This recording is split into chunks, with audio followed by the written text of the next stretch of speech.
Bismillahirrahmanirrahim. Assalamu alaikum, viewers and students. Welcome to the course of cloud computing. We are in week number 15, and today we will be talking about some basic concepts of network security and cryptography. We will be focusing more on cloud computing in the next lecture.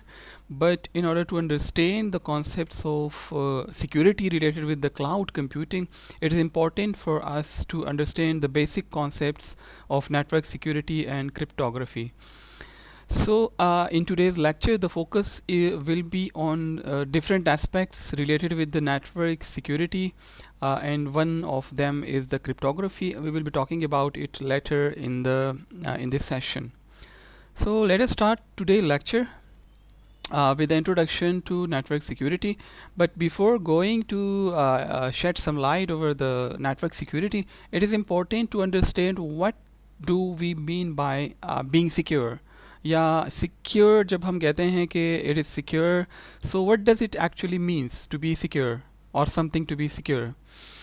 आपको पता होगा कि हम different तरीक़ों से अपने जो valuable assets हैं उनको सिक्योर करने की कोशिश करते हैं, right.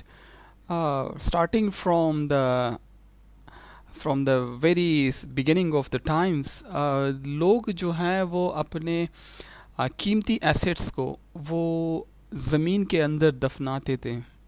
So that was a type of security at that time. आजकल जो है वही चीज़ें हम बैंकों में लॉकर्स में रखते हैं या डिजिटल फॉर्म में उसको यूज़ करते हैं, or whatever the mean is. The purpose is to make sure that our valuable assets are free from different threats that are available. तो ये जो सिक्योरिटी का वर्ड है ये हम डिफरेंट एस्पेक्ट्स में या डिफरेंट वेज से हम इसको यूज़ करते हैं in our daily life. For example, we keep the medical record secure. आजकल जो है वो कोविड-19 के जो रिज़ल्ट्स हैं लोग उसको कोशिश करते हैं कि कुछ लोग कि उसको छुपा के रखें.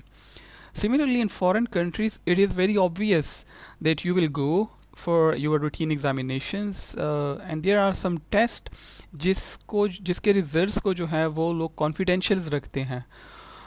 They are not public because of the security. Similarly कुछ स्टूडेंट्स होते हैं जिनका ग्रेड अच्छा नहीं आता, तो वो क्या करते हैं अपने ग्रेड्स को छुपाते हैं. ठीक है, that is also a type of security. And obviously you know कि आपके जो पासवर्ड्स हैं, जो डिफरेंट पिन कोड्स आप लोग यूज़ करते हैं, जो डिफरेंट अकाउंट्स पे आप लोग लॉगिन्स लेते हैं, दे ऑल आर सीक्रेट्स. और आप उनको क्या करते हैं, you try to keep them secret to yourself, right. So that is also a type of security. Similarly आप लोगों ने देखा होगा कि जब हम एयरपोर्ट पे किसी कंट्री के लिए या किसी और सिटी के लिए ट्रैवल करते हैं तो we have to pass through different checks because of security. तो that is an example of security as well, airport security जिसको हम कहते हैं. इसी तरह बिल्डिंग्स में जगह जगह पे आपको जो है वो इन केस ऑफ एमरजेंसी अगर अल्लाह ना करे कहीं पे फायर लग जाए, so how to deal with the situation. उन्होंने जगह जगह पे जो है वो फायर फाइटर्स के लिए वो जो बॉक्स वगैरह बनाए होते हैं, is a type of security. So actually ये जो टर्म है सिक्योरिटी का, लिटरली इसको हम ट्रांसलेट कर सकते हैं into a state where you are without fear. अगर आपको किसी चीज़ का खौफ नहीं है, so you are actually secure. और you can say that free from any danger or free from any injury, etc. There is a state which is considered to be a secure state, right? So network security is something related with these aspects जिसको हम normal daily life में use करते हैं.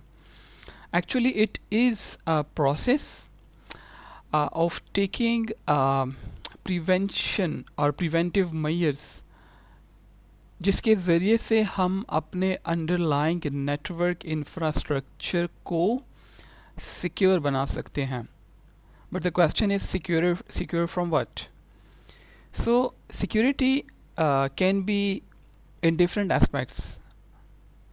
One example is mentioned here कि सिर्फ authorised user जो हैं वो आपके नेटवर्क के इंफ्रास्ट्रक्चर को या नेटवर्क के रिसोर्सेज को या जो डेटा स्टोर है या जो डेटा इन ट्रांजिट है, इन ट्रांसमिशन है, उसको सिर्फ अथोराइज्ड बंदे जो हैं वो एक्सेस कर सके, अनअथोराइज्ड एक्सेस उसको ना मिले.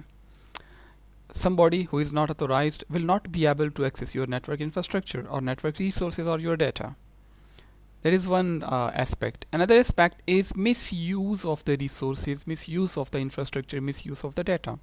We need to make it secure कि हमारे नेटवर्क पे जो डेटा स्टोर है या जो डेटा ट्रैवल कर रहा है, ट्रांसमिट कर रहा है, उसको कोई मिसयूज़ ना कर सके, या जो रिसोर्सेज हमें अवेलेबल हैं विद इन द नेटवर्क उसको कोई मिसयूज़ ना करे.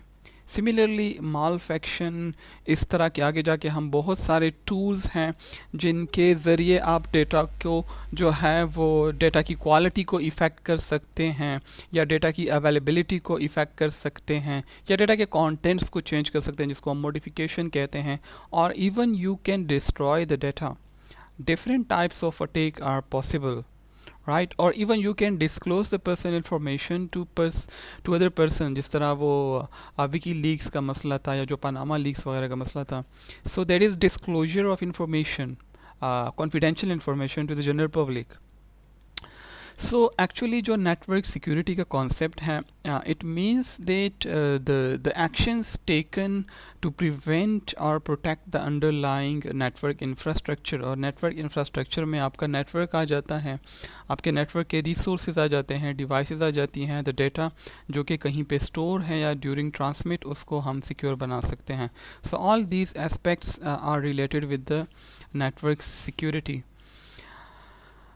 Similarly, from another point of view, from another angle, you can define the network security as a protection of networks and all the services from unauthorized alteration, like modification.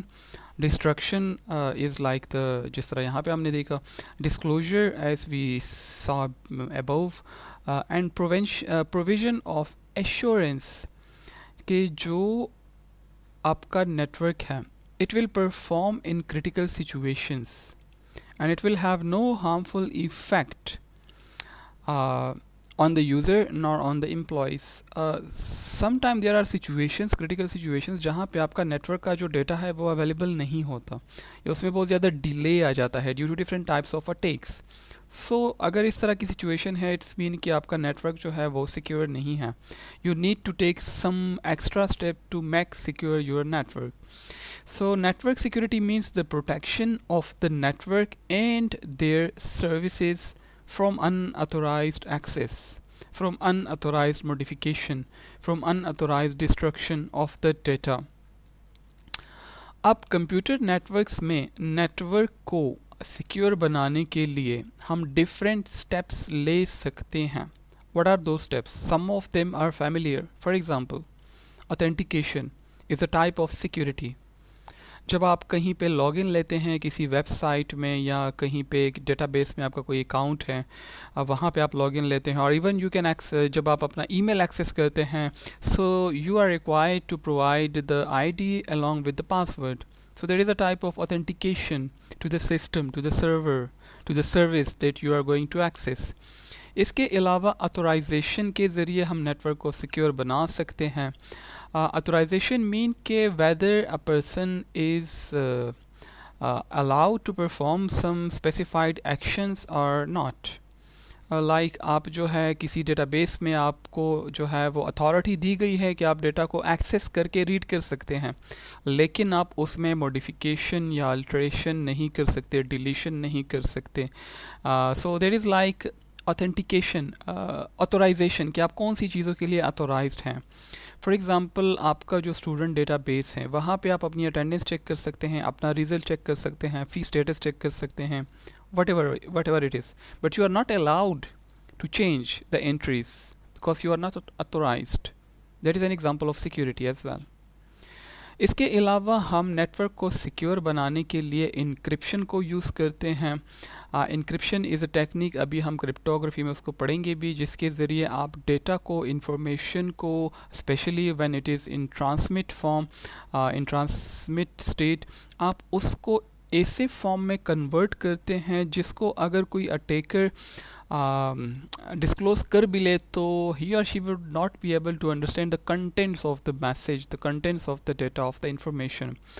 यानी आप उसको convert करते हैं into ununderstandable form. So that is an example of making the network secure with the help of encryption and decryption techniques.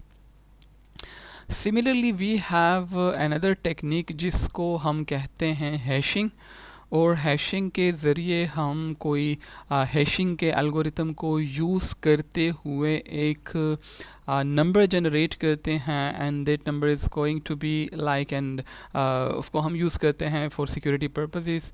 इसके अलावा digital signatures हैं, digital certificates हैं, antiviruses के सॉफ्टवेयर्स हैं, IDS इंट्रूजन डिटेक्शन सिस्टम्स के ज़रिए आप अपने नेटवर्क को सिक्योर बना सकते हैं, firewalls, and plenty of other options are available for making your network secure.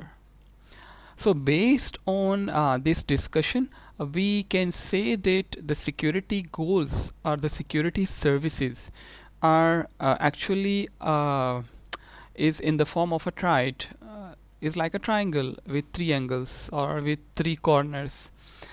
यानी जो हमारे पास सिक्योरिटी के गोल्स हैं, जो सर्विसेज हैं, जो ऑब्जेक्टिव्स हैं, या जो कंपोनेंट्स हैं, they are actually 3 in number, and they are called CIA triad as well, और security triad भी हम इसको कहते हैं। C stand for confidentiality, integrity, I stand for integrity, and A stand for availability. So confidentiality, integrity, and availability are the 3 basic security services, or security goals, or security components, or security triads, or CIA triad in short. और अगर किसी भी system में ये तीनों चीज़ें हैं, ये तीनों गोल्स वो अचीव कर रहा है, so you can say that the system is a secure system. Although with the passage of time we have added some more components to this triangle, यानी अभी जो है वो सिर्फ confidentiality, integrity और availability पे हम rely नहीं करते. There are some other components as well which have been added to the triangle with the passage of time, and some of them जिसको अभी हम आगे जाके देखेंगे भी, they are like trust is an important feature. इसके अलावा जो है वो इसके अलावा we have like the privacy as well. Privacy of information is another feature or another service or another goal which is part of this triangle now and other factors as well which are going to be part of the security triangle. So one by one अभी हम देखते हैं कि confidentiality किसे कहते हैं, integrity किसे कहते हैं, और जो है वो अवेलेबिलिटी किसे कहते हैं. So first let us see what do we mean by confidentiality.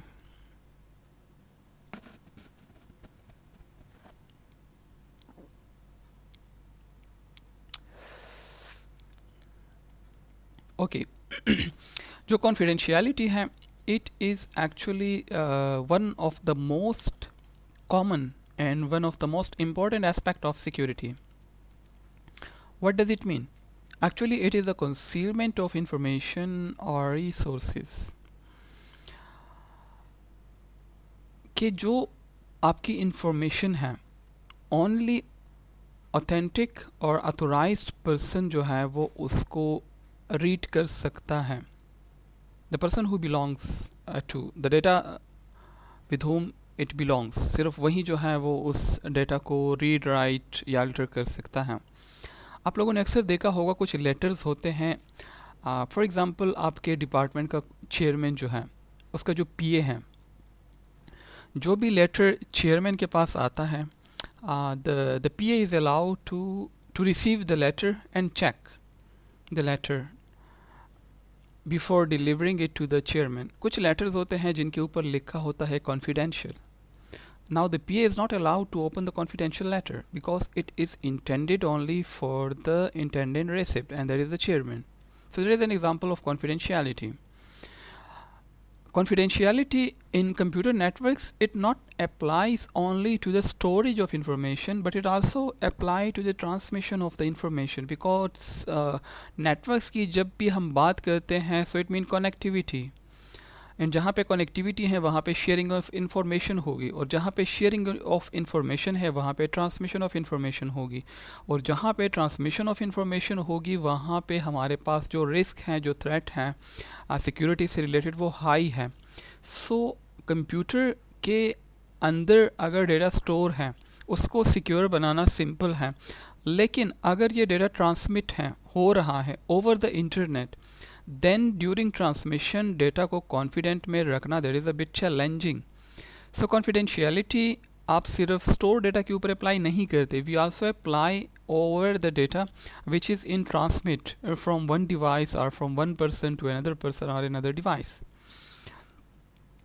जब भी हम कोई इंफॉर्मेशन जो है वो सेंड करते हैं और जब हम उसको स्टोर करते हैं इन अ रिमोट कंप्यूटर, या जब हम कोई इंफॉर्मेशन रिट्रीव करते हैं from a remote computer, we actually need to take measure to guarantee the concealment of this information during the transmission. और इस concealment का मतलब क्या होगा कि जो आपके sender, intended sender हैं और intended receiver हैं, only they should be able to understand the contents of the transmitted message. Only they would be able to see, to explore the contents, because आगे जाके हम देखेंगे कि बहुत सारे eavesdroppers हैं जो कि ये कोशिश करते हैं कि वो किसी तरह से आपके confidential मैसेज को इंटरसेप्ट करें. So this is necessarily required that the message be somehow encrypted. तो कॉन्फिडेंशियलिटी को अचीव करने के लिए कंप्यूटर नेटवर्क्स में जो टेक्निक हम यूज़ करते हैं that is called encryption is a technique. उसके और भी रीजंस है यूज़ करने के लिए, but the basic reason is to make the information confidential, so that the intercepted message अगर कोई ईव्सड्रॉपर उसको रीड कर भी ले तो ही और she would not be able to understand the contents of the message because of the encryption. Right, so this is about confidentiality, and that is an important aspect of the security, network security. और यहाँ पे diagrammatically आप देख भी सकते हैं, we have data which is stored somewhere on a remote computer, and this person is authorized, this person is not authorized. So only the authorized person is allowed to access the data, to read the data, or to perform some operation over the data. This unauthorized individual, person or system will not be allowed to access the stored data. So this is called confidentiality. Our second goal of the security is called integrity. And integrity is very simple concept. आप लोगों ने database में भी इसको पढ़ा है. It actually refers to the accuracy of the information, which means that the information will not be altered without authorization. Changes need to be done only by the authorized persons or authorized entities, and also through an authorized mechanism. So actually integrity is the tightness of your data. You actually make sure that आपका जो data है वो during transmission change नहीं हुआ. ए ने B के लिए जो डेटा सेंड किया है, बी को एग्जैक्टली वही डेटा मिला है. दरमियान में किसी ईव्सड्रॉपर ने, किसी अटैकर ने, किसी हैकर ने, किसी सॉफ्टवेयर टूल ने उस डेटा को जो है वो अल्टर नहीं किया, चेंज नहीं किया. इंफॉर्मेशन जो है वो अनऑथोराइज तरीके से वो मॉडिफाइड नहीं हुई है. ठीक है, so that is called integrity. Actually जो इंटीग्रिटी है इट इंश्योर्स कि जो आपका डेटा है that actually stores on devices and that is in the correct form, and no unauthorized or malicious software has altered the contents of the data. In data communication, integrity means assuring that receiver has received the data in intact form. During transmission data में changes जो हैं या alterations जो हैं वो occur नहीं हुई हैं.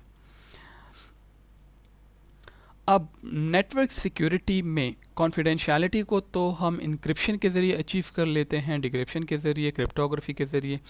इंटीग्रिटी को अचीव करने के लिए हम एरर चेकिंग के कुछ मेथड्स यूज़ कर सकते हैं, फॉर एग्जांपल चेकसम की टेक्निक, या for example hashing which is another security technique, उसको जो है वो हम यूज़ कर सकते हैं to make sure the integrity of the data. Diagrammatically यहाँ पे आप देख भी सकते हैं, again we have an authorized person, so this person actually creates file. He is able to make changes to the file.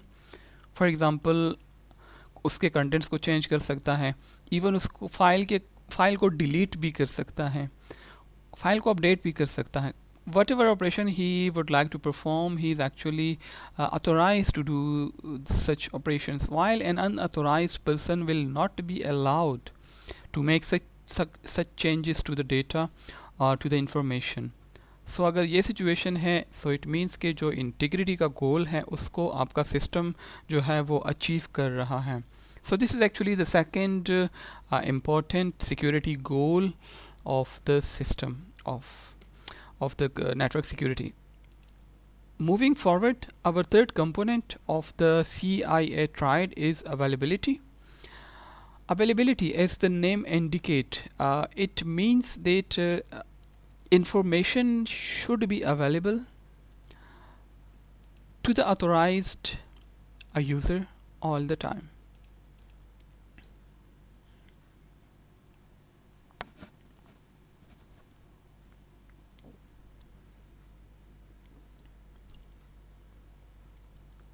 मेरा गला जो है वो थोड़ा सा ख़राब है, so I need pauses after 5 to 10 minutes. Sorry for that. For drinking some water. Okay. Third component हमारे पास सिक्योरिटी का जो है वो अवेलेबिलिटी है, and availability is actually the principal that demonstrate कि जो अथोराइज्ड पर्सन हैं उनको इंफॉर्मेशन जो है वो राउंड द क्लॉक अवेलेबल होनी चाहिए। So availability means providing reliable and timely access to the data and other resources that we have inside the network. So availability is an important aspect of reliability. It actually assures कि system के जो authorized user हैं they have timely and uninterruptible access to the information in the system and to the network as well. So it actually assures that the system work promptly and the service is not denied to the authorized user. आगे जाके कुछ attacks हम पढ़ेंगे, उसमें एक attack है जिसको हम कहते हैं denial of service attack, and that is an attack over the availability of the information or the system itself. इस अटैक में हम कोशिश करते हैं कि जो अथोराइज्ड बंदे हैं उनको किसी रिसोर्स या डेटा तक एक्सेस उनको ना दिया जाए। ठीक है, सो यहाँ पे अगर आप फिगर में भी देखें, we have an authorized person but the authorized person is not able to access the data और access the resource because of the unavailability of the network. इस केस में the link is not available, the link has been down. ठीक है, तो अगर link available नहीं है so access to the information is not possible, and this is actually an example of availability.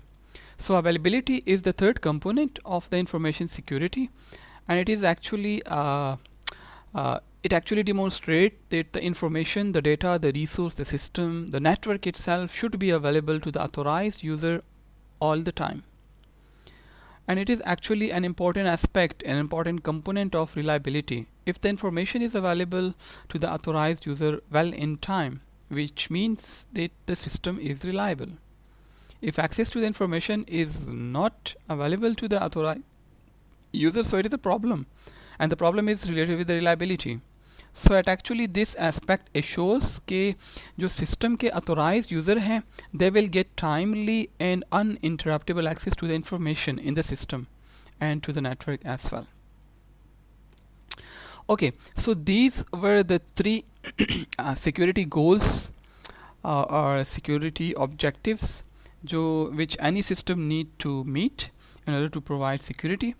इसके अलावा और भी प्रिंसिपल्स हैं सिक्योरिटी के, इसके अलावा और भी हमारे पास जो है वो गोल्स हैं, इसके अलावा ट्रायंगल के और भी कॉर्नर्स हैं। फॉर एग्जांपल जिस तरह मैंने बताया, authenticity is going to be a feature, a goal of the security, के यूज़र्स जो हैं वो ख़ुद को ऑथेंटिकेट करें for accessing the system, for accessing the information, for accessing the resources. Similarly accountability को आप एज अ प्रिंसिपल ले सकते हैं, and other things are also available, for example trust हो गया, and so on, the list goes and goes. So these three are the basic, while there are also other principles or goals available for making the system secure. Okay, हमने बात की security से related, हमने बात की CIA confidentiality, integrity and availability से, बट अगर आपका if you are trying to make your system secure, there are persons जो कि कोशिश करते हैं कि आपके सिस्टम को अनसिक्योर बनाएं by performing different types of attacks. So जो आपके पास अटैक्स हैं एक्चुअली कंप्यूटर नेटवर्क्स में या सिक्योरिटी में, इंफॉर्मेशन सिक्योरिटी में, attack is any action that compromises the security of the system, of the information, of the network, of the data owned by an organization। कोई भी action जो कि आपके organisation की सिक्योरिटी को इफ़ेक्ट करे, कंप्रोमाइज़ करे, उसको हम कहते हैं अटैक। अक्सर आप लोगों ने सुना होगा the system is under attack, the website is under attack, the service is under attack, वगैरह वगैरह, ठीक है। सो नेटवर्क सिक्योरिटी में या इंफॉर्मेशन सिक्योरिटी में कोई भी एक्शन जो कि आपके ऑर्गेनाइजेशन की सिक्योरिटी को, इंफॉर्मेशन सिक्योरिटी को या डेटा सिक्योरिटी को या रिसोर्स सिक्योरिटी को या सर्विस सिक्योरिटी को या नेटवर्क सिक्योरिटी को या सिस्टम सिक्योरिटी को, उसको कंप्रोमाइज़ करे, उसको हम कहते हैं attack.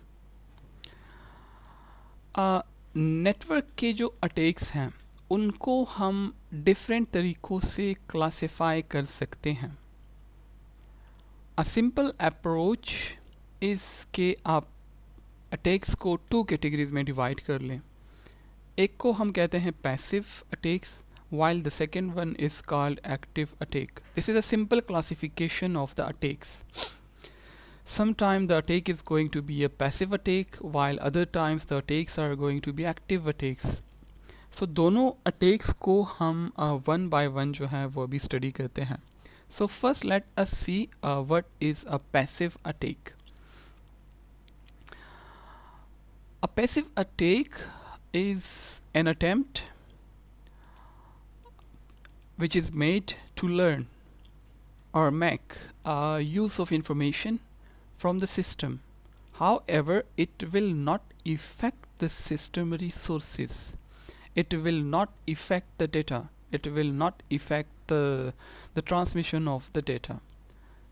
The attacker will only listen to the communication. He or she will not make any changes to the data during transmission. According to this definition, a passive attack आप कह सकते हैं कि that is a form of eavesdropping. जिस तरह लोग सरगोशियाँ करते हैं, बातों को सुनते हैं, दूसरे जब 2 बंदे आपस में डिस्कशंस कर रहे होते हैं तो उनकी बातों को चुपके से सुनने की कोशिश करते हैं, जिसको हम सरगोशी भी कहते हैं, जासूसी भी आप कह सकते हैं। So that is an example of passive attack. Here you are only monitoring the transmission of the data without doing anything harmful to the data itself. So there is actually a form of eavesdropping. चूँकि इन attacks में हम changes नहीं करते, we only listen, we only monitor. Because of the characteristics of passive attacks, such attacks are very difficult to detect. आप कमरे के अंदर बैठे हैं और कमरे के बाहर जो कि कोई दीवार के साथ कान लगा के आपकी बातों को सुन रहा है, and you are not aware of the person, so that is very difficult to detect. ठीक है, okay. So in computer networks जो आपके पास पैसिव अटैक्स हैं उनको डिटेक्ट करना डिफ़िकल्ट है, because they do not involve any modification to the data. लेकिन इनको आप इजीली जो है वो हैंडल कर सकते हैं, for example by using encryption techniques. अगर आप डेटा को इनक्रिप्टेड फॉर्म में ट्रांसमिट करेंगे तो जो अटैकर्स दरमियान में बैठ के आपके डेटा को लिसन कर रहा है, मॉनिटर कर रहा है, ही और she will not be able to understand the contents of the message, although it is possible. अगर आपको इनक्रिप्शन की टेक्निक आती है तो अटैकर को डिक्रिप्शन की टेक्निक्स भी ऑब्वियसली आती हैं। How to break the data, how to make the secure communication insecure, they knows, right? But दिल को खुश रखने के लिए ये ख्याल अच्छा है कि चलो हमारी जो इन्फॉर्मेशन है वो इनक्रिप्टेड फॉर्म में है and the attacker will not be able to understand the contents of the message, but actually that's not true. So passive के जो अटैक्स हैं उनको हम दो कैटेगरीज में फर्दर डिवाइड कर सकते हैं। एक को हम कहते हैं release of message contents attack, while the second one is called traffic analysis attack. उनको भी अभी हम देखते हैं, बट फर्स्ट लेट अस सी कि किस तरह हम पैसिव अटैक को डायग्रामेटिकली रिप्रेजेंट कर सकते हैं। Here we have two communicating parties, Alice and Bob. You obviously, I'm sure you will be familiar with their names.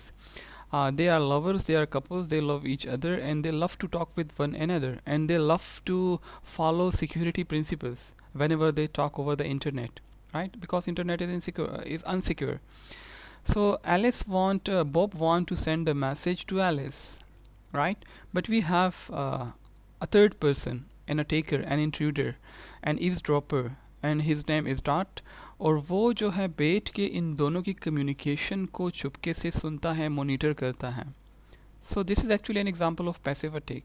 सो अगर जो मैसेजेस हैं अगर वो इनक्रिप्टेड फॉर्म में है, so he the Dirt will not be able, he is a dirty person, that is why his name is also Dirt, dirty because he is trying to listen to the conversation of two persons. Sometime hackers की भी बहुत सारी types हैं। कुछ हमारे पास जो है वो ब्लैक हैं, कुछ ग्रे हैं, कुछ वाइट है। सो कुछ जो है वो इथिकल हैकिंग करते हैं for good reasons. Even companies जो हैं वो हैकर्स को खुद हायर करती हैं कि आप हमारे जो सॉफ्टवेयर्स हैं उसमें जो है वो वल्नरेबिलिटीज़ को फाइंड करो, उसको ब्रेक करो, उसको जो है हैक करो, ठीक है ना, डिप्लॉयमेंट से पहले, ताकि उनको सिस्टम की खामियों का पता चल जाए। So hackers are not always the bad people, they always do something useful for the companies, for the organizations, right? So this is an example of passive attack, and these are the two types of passive attacks. The first type is the release of the message content, while the second type is called the traffic analysis attack.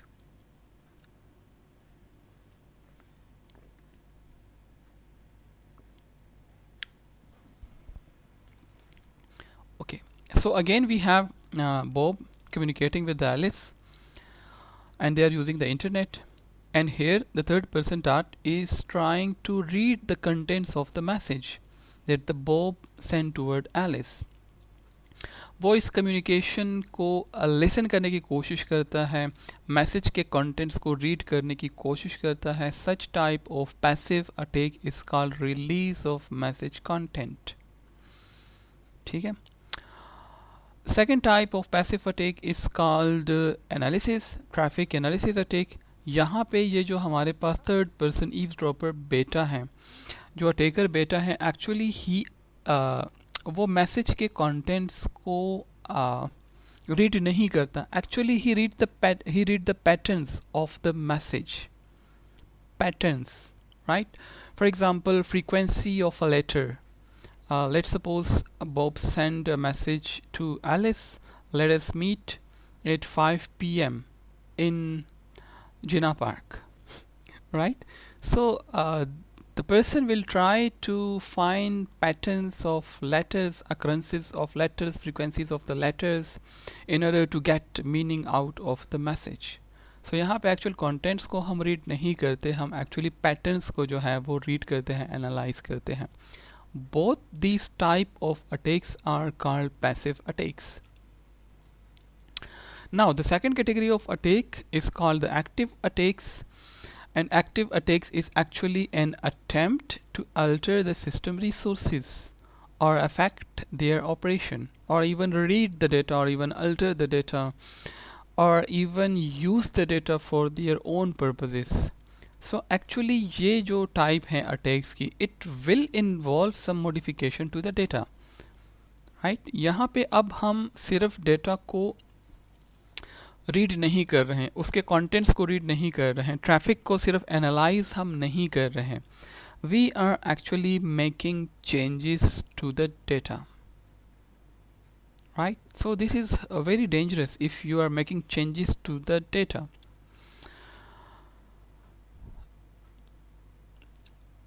Diagrammatically अगर आप यहाँ पे देखें, we have the same couple, Bob, Alice. They want to communicate over the unsecure medium, which is the internet. In this case, Bob is actually transmitting a message to Alice. For example, hey Alice, I love you, and we have the dot in between them. उसने message को read किया. Now he is going to perform an active attack. And the active attack in this case is that the person is going to change the contents of the message. Even he can send the message, hey Alice, I hate you. ठीक है, now he has changed the contents of the message from love to hate. And you can see the effect of the message on these two parties. So this is a very dangerous attack, जहाँ पे modification है. यहाँ पे हम data को modify कर रहे हैं. Even you can modify the configuration of the system, even you can alter the resources of the system itself can be affected because of the active attacks. Active attacks को हम further 4 different categories में जो हैं वो divide कर सकते हैं. इनको आप एग्जांपल्स भी कह सकते हैं या further sub categorization of the active attacks. अगर फिगर आपको क्लियर नहीं है, so you can have a look over the figure in the PDF that you will receive of this lecture, right? वहाँ पे आप इसको zoom कर सकते हैं फिर. Okay, so some examples or some categories, subcategories of the active attacks are masquerading, replay, modification and denial of service. इन सारे attacks में जो है वो अटैकर कोशिश करता है कि किसी तरह से मैसेजेस को मॉडिफाई करे, ठीक है ना. So that is why they are called active attack. सबसे पहले हम देखते हैं कि मास्कुरेडिंग किसे कहते हैं. This is an example of masquerading. इसमें जो बेसिक कॉन्सेप्ट है इस अटैक का, there is like this. One entity, for example Dirt, pretend to be a different entity. इस केस में जो डर्ट है, he will play the role of the pope. Dirt जो है वो एलिस को बावर करवाएगा कि actually I am Bob and not Dirt. And such type of attack is called masquerading. For example, authentication sequences हैं. बॉब जब Alice के साथ कम्युनिकेशन करेगा, so first he will need to authenticate itself. अब ये जो ऑथेंटिकेशन सीक्वेंस है, by performing different attacks, ये जो हमारे पास डर्टी पर्सन बेटा है, ये क्या करेगा, ये उसको कैप्चर्ड करेगा और कैप्चर्ड करने के बाद इसको रीप्लेड करेगा after valid authentication sequence has been taken place. तो इसका ये फ़ायदा इस पर्सन को होगा कि जो ऑथोराइज्ड एंटिटी है, इसकी जो प्रिविलेजेस हैं वो इसको मिल जाएंगी. Even he can get extra privileges. और यहाँ पे ये क्या करता है, actually he impersonate an entity, another entity. For example, वो खुद को दूसरा एंटिटी प्रिटेंड करने की कोशिश करता है. There is a very famous movie and the name of the movie is Inception. Science fiction movie है, साइकोलॉजिकल थ्रिल भी है उसमें. उस मूवी में जो है that is about dreams and then dreams inside dreams and then another level of dreams, के हम सबकॉन्शियस को कंट्रोल कर सकते हैं दूसरे बंदे की when inside the dreams. Inside the dreams you can play with the subconscious memory of another person. That is very interesting movie actually. उसमें जो है एक बंदा है जो कि ड्रीम्स में किसी दूसरे बंदे की इम्पर्सोनेशन कर सकता है, मास्कुरेडिंग कर सकता है. He pretends to be someone else, वो किसी के भी रूप में आ सकता है. So that is also an example of masquerading. इसको आप स्पूफिंग भी कह सकते हैं. That actually happens when the attacker impersonates somebody else. Alice को ये गुमान होगा, बल्कि ये श्योरिटी होगी कि actually she is talking with the Bob, while in reality she is talking to the dirty person, right? So spoofing or masquerading is actually impersonating someone else. Communication के case में that is dangerous, but still not that much dangerous. Now consider कि ये जो है आपका bank है and this is you and you are actually doing an online transaction with your bank and you have to provide your PIN to जो आपको bank ने provide किया है. ठीक है, अब अगर ये पिन इसके हाथ लग जाए, so he can actually perform the same transaction from your account, right? So sometimes the attacker pretends instead to be a receiver entity. यहाँ पे आप देख सकते हैं, यहाँ पे जो dirty guy है, he is actually performing the role of the sender.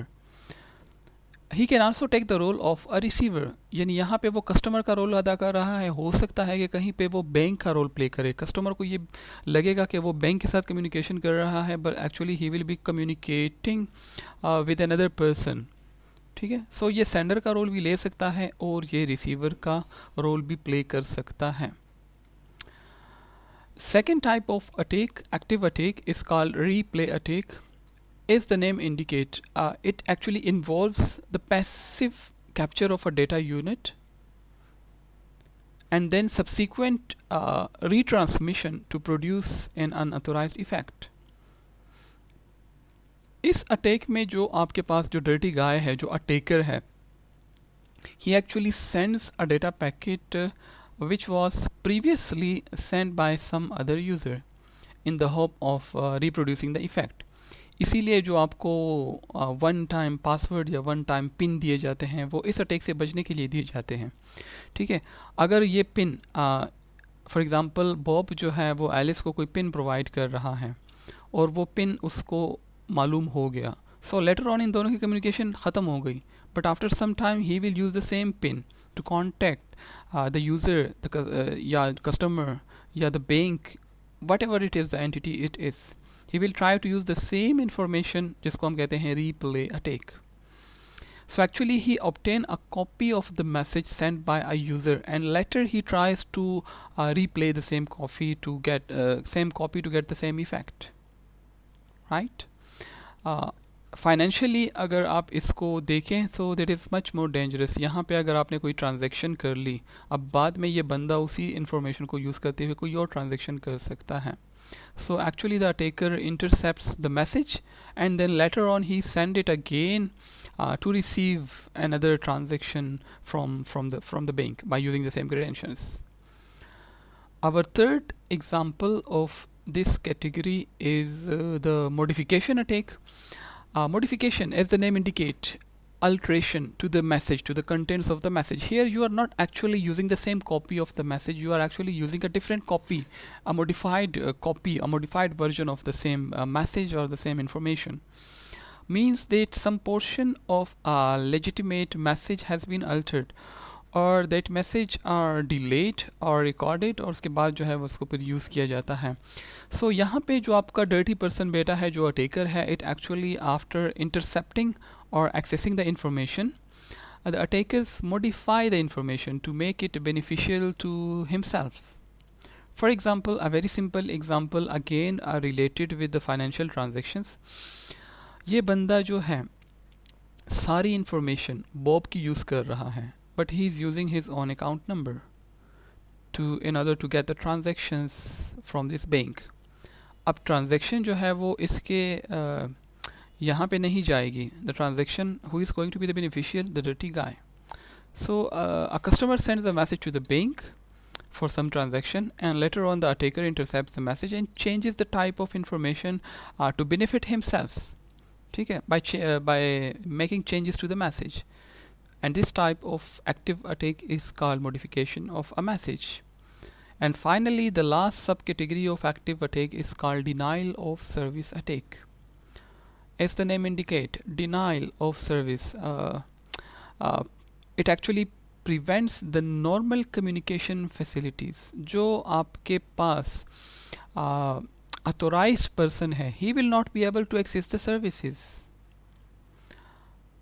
Even a denial of service attack, it can disrupt the entire network. पूरे नेटवर्क को आप डिसेबल कर सकते हैं. किस तरह? Bye overloading, sending so many fake request toward the server. You can actually overload the server. Server जो है वो सारे रिक्वेस्ट को हैंडल नहीं कर सकता. तो इसका नुकसान क्या होगा कि जो आपके अथोराइज यूज़र हैं, they will not be able to get responses to their queries. And जो मैं हमेशा एक एग्जांपल यहाँ पे देता हूँ कि स्टार्ट में जब board of intermediate and secondary education के जो रिजल्ट्स ऑनलाइन हुए थे, तो जो गज़ट्स वाले थे जो आपसे 20-30 रुपए लेके आपको आपका रिज़ल्ट बताते थे, उनका बिज़नेस जो है वो सफ़र हुआ. So they actually perform in attack. For example, ये आपका board of intermediate and secondary education का सर्वर है जहाँ पे आपका रिज़ल्ट पड़ा है, और ये आपके यूज़र्स हैं जो कि इस सर्वर को जो है वो एक्सेस करते हैं for getting inquiry about their results. लेकिन कोई अटैकर उस सर्वर को डाउन कर ले तो पूरे के पूरे जो कस्टमर्स हैं वो इफेक्ट होंगे, पूरे के पूरे जो स्टूडेंट्स हैं वो यहाँ पे इफेक्ट होंगे, and they would not be able to see their results. Even अगर अटैक ना भी करे तो नॉर्मल कंडीशंस में भी एक सर्वर जो है वो आपके पास ओवरलोडेड हो सकता है with too many requests that it received from the authorized user. So if you remember the scalability issues, you have to keep in mind if you are offering a service in normal conditions में अगर आपके पास जो number of users हैं वो hundreds हैं, but you have to keep your eyes on the peak levels के results के दिनों में हमारे पास जो number of users हैं वो hundreds नहीं होंगे, they are going to be in thousands. So how we will be handling this situation? So scalability issues के ज़रिए भी आप जो है वो इस अटैक को जो है वो प्रिवेंट कर सकते हैं. Not an attack but the normal situations in peak hours, उसको आप स्केलेबिलिटी के ज़रिए जो है वो रिजॉल्व कर सकते हैं. So denial of service attack is actually an attack which prevents the normal communication facilities. It actually disrupts the entire network by disabling the network or by overloading it with fake messages. Actually, such type of attack is quite difficult to prevent. जितने भी आपके पास जो active attacks हैं उनको prevent करना वो है मुश्किल है. So what is our goal? Our goal is to detect active attacks and then recover from any disruption or delays caused by them. You have to take measures कि किस तरह हम इस अटैक से जो है वो रिकवर हो सकते हैं आफ्टर डिटेक्शन. ठीक है. सो ये जो डिनाइल ऑफ सर्विस अटैक है, this is actually very common and also very easy to perform.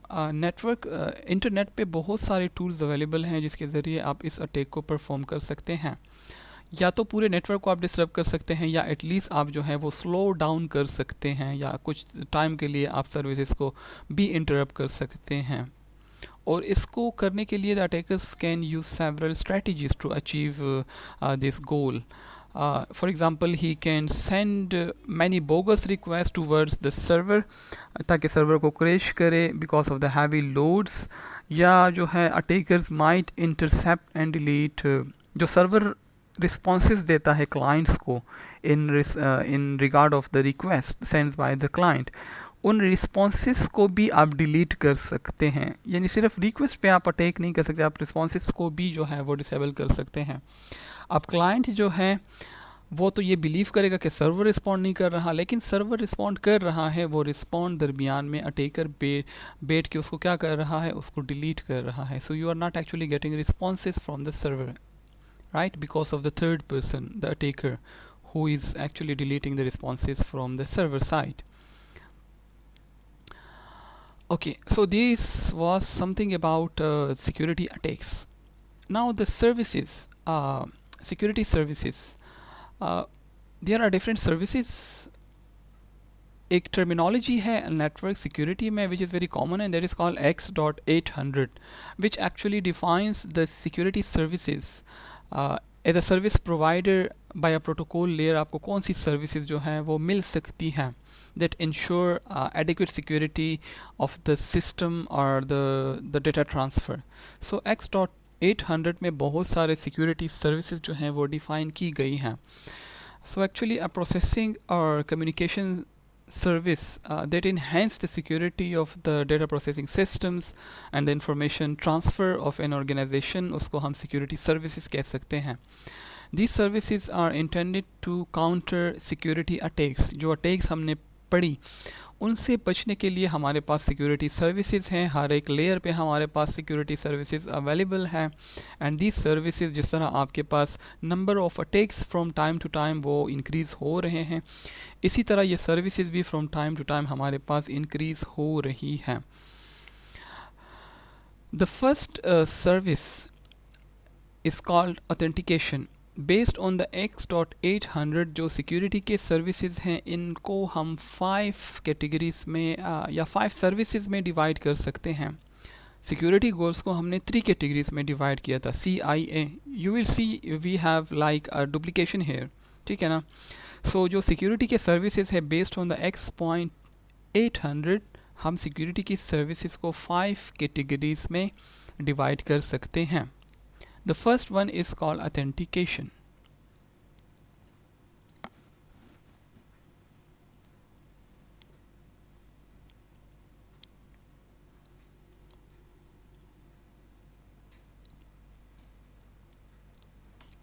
Okay, sorry for the delay.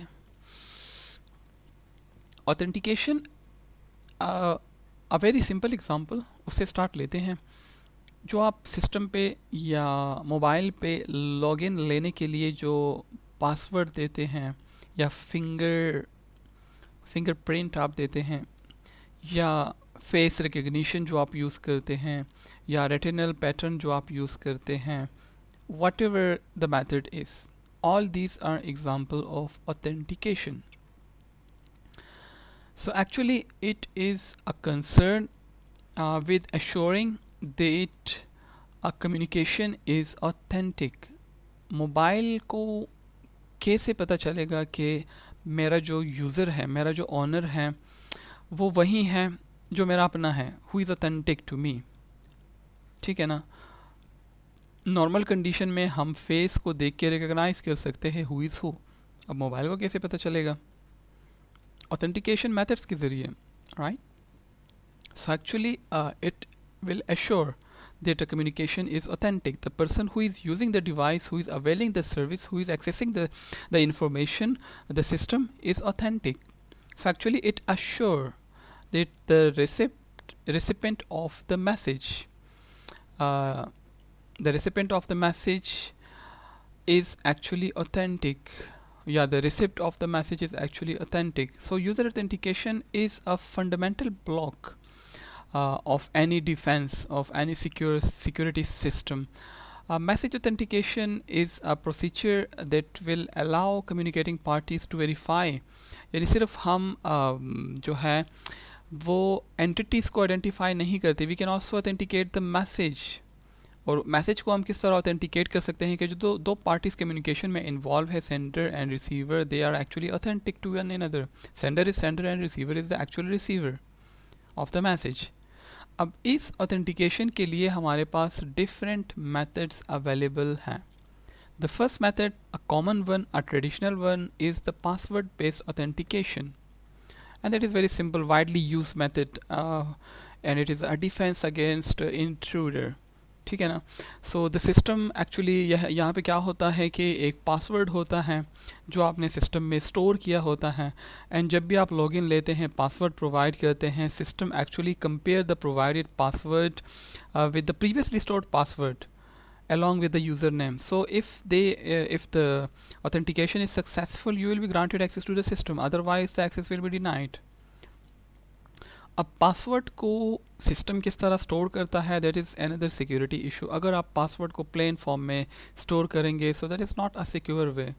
For example जो लाइनेक्स ऑपरेटिंग सिस्टम है वो आपके पासवर्ड को प्लेन टेक्स्ट के फॉर्म में स्टोर नहीं करता. वो पासवर्ड का हैश बनाता है, a value, fixed sized value, by using any hashing algorithm, और फिर वो उस हैश वैल्यू को जो है वो स्टोर करता है.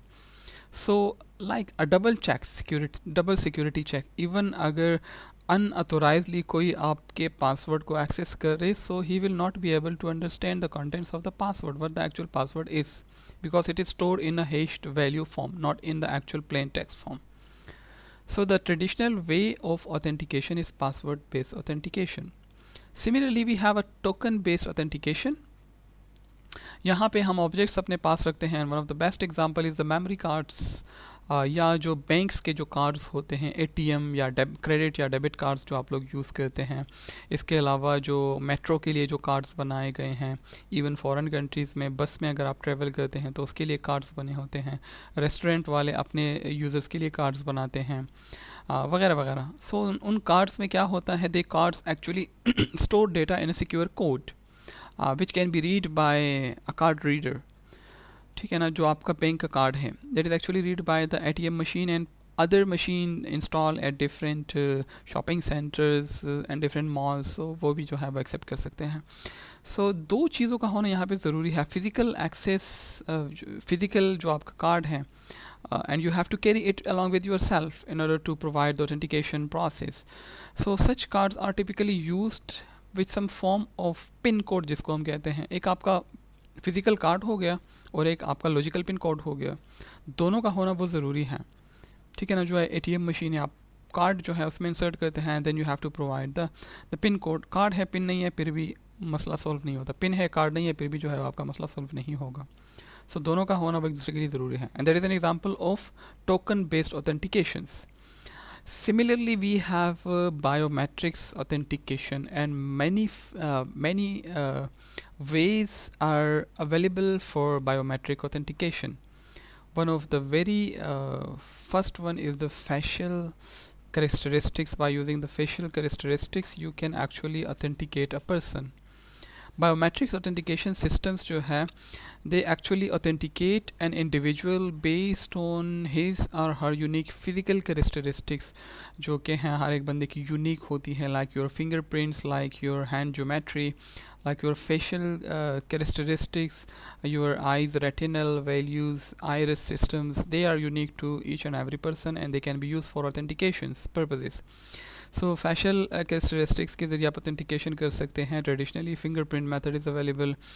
उसके ज़रिए आप जो है वो ऑथेंटिकेशन कर सकते हैं. जो आपकी हैंड ज्योमेट्री है उसको आप एज ऑथेंटिकेशन मेथड यूज़ कर सकते हैं.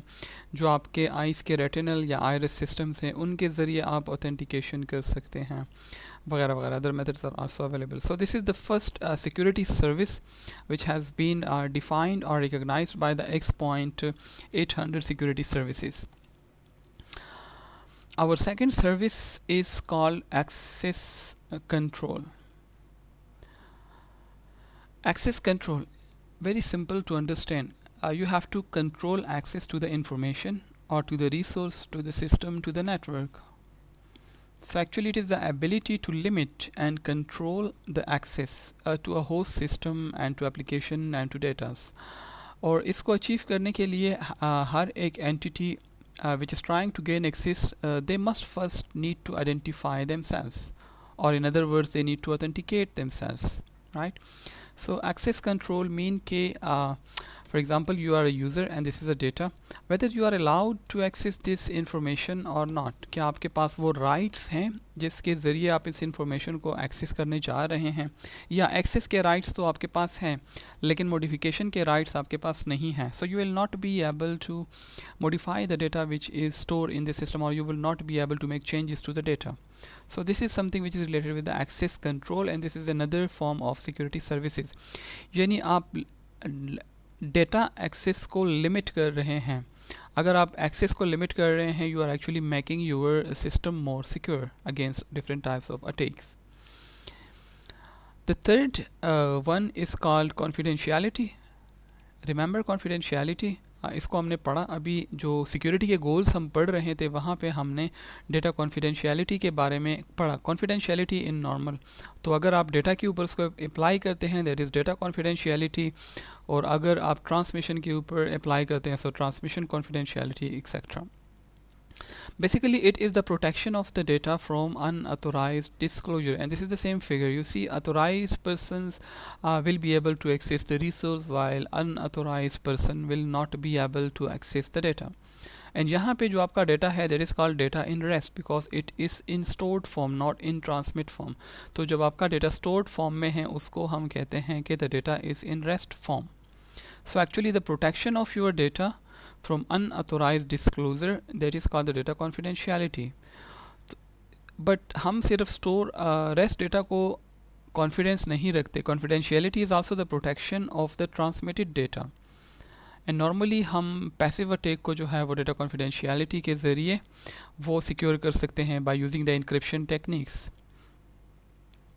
सिमिलरली पैसिव अटैक में आप लोगों ने डिफरेंट टाइप्स ऑफ अटैक्स पढ़े, फॉर एग्जांपल ट्रैफिक एनालिसिस। तो ट्रैफिक एनालिसिस से भी आप लोगों ने जो है वो अपने डेटा को कॉन्फिडेंस रखना है, उसको कंटेंट्स को आप लोगों ने सिक्योर बनाना है। Another service of the security is called integrity. Now you remember what integrity is. That is actually the modification of the data. So X.800 में जो services defined हैं they are actually the basic services जो कि हमने CIA tried में या security goals में उनको पढ़ा. So integrity, if it is related with the data, it is called data integrity, and it actually assures that the contents of the message are received is sent with no duplication, with no modification, with no recording or with no replace attacks. And this is the same figure कि जो आपका authorize person है वो data को modify तो कर सकता है लेकिन अनअथोराइज पर्सन आपके डेटा को मॉडिफाई नहीं कर सकता। And the last service provided by the X.800 is called the non-repudiation, and this is very interesting service actually. यहाँ पे आप डिनाई नहीं कर सकते कि आपने कोई चीज़ जो है वो रिसीवर की तरफ सेंड नहीं की, या रिसीवर इसको डिनाई नहीं कर सकता कि उसने कोई चीज़ जो है वो सेंडर की तरफ से उसको रिसीव नहीं किया। Both the parties, we need a mechanism to ensure that both the parties, the sender actually send the message and the receiver actually receive the message from the intended parties. So actually this service will prevent either the sender or receiver from denying a transmitted message. Sender ये नहीं कह सकता कि मैंने message जो है वो आपको ट्रांसमिट नहीं किया है, किसी और ने सेंड किया होगा, और रिसीवर जो है वो ये डिनाई नहीं कर सकता कि जो मैसेज आपने मुझे सेंड किया है वो मुझे नहीं मिला, right? So this is like a two-way process. From the sender side we need a mechanism and also from the receiver side. So whenever a message is sent, receiver जो है वो prove करेगा, he can actually prove that only the authorized sender in fact is sent the message. Similarly जब एक message receive होता है, so the sender can prove that only the intended receiver in fact receive the message and not somebody else. और इसको receive करने के लिए network security में we have different mechanism. For example we can use symmetric asymmetric keys, जिसके ज़रिए हम जो है वो अगर हमें कोई मैसेज मिलता है तो सेंडर की ऑथेंटिसिटी चेक करने के लिए we apply a password.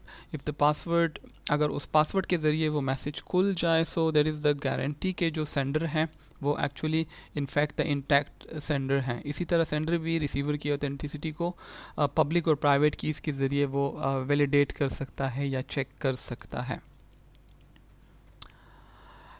Okay, services हमने पढ़ ली। Now it's time to switch to some threats, जिसको हम कहते हैं सिक्योरिटी थ्रेट्स, कि अगर आपका सिस्टम सिक्योर है या सिक्योर नहीं है तो कौन से थ्रेट्स हैं जो कि आपकी सिस्टम को जो है वो सामने, जिसका आपके सिस्टम का जो है उसका सामना करना पड़ सकता है।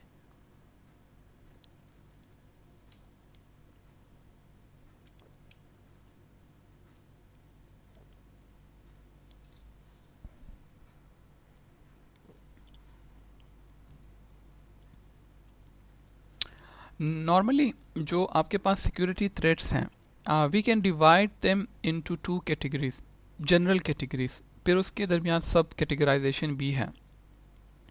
The two main categories of the threats are intruders and malicious software. First, let us see what intruders are.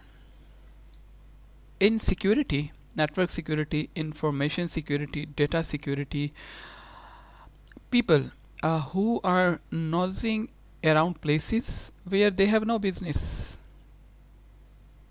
They are called intruders, और इनको हम sometime adversaries भी कह सकते हैं.